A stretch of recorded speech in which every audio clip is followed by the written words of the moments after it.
Remember, kung ayaw ng tao sa inyo, huwag niyo abul-abulin. Ano kayo, aso? Ang pagmamahal, balanse yan.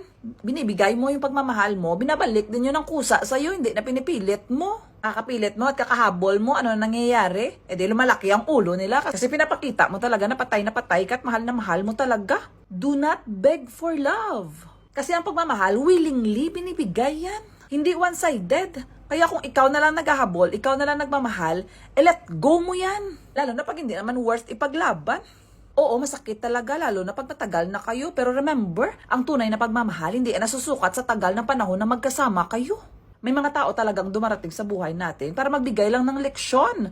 Lesson lang sila. Naku, alam nyo minsan, dinedelay nyo lang ang future nyo. Dinedelay nyo lang yung pagtagpo nyo sa tamang tao para sa inyo. Kasi nag-hold pa kayo din sa maling tao. Dapat alert kayo sa mga signal ni Lord sa inyo. Isipin mo to ha.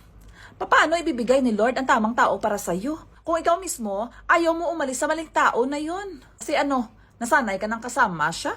Nasanay ka nang nandiyan siya? At nasanay ka na rin na niloloko ka lang niya? Tapos patatawarin mo dahil dahil mahal mo nga, dahil matagal na kayo. O mahal ka? Trust the process. Magtiwala ka sa plano ni God sa'yo. I believe isang araw, ibibigay din ni God ang para sa'yo. Huwag ka lang masyado magmadali. In God's perfect timing, mapapasayo rin yung true love na yan. Remember that.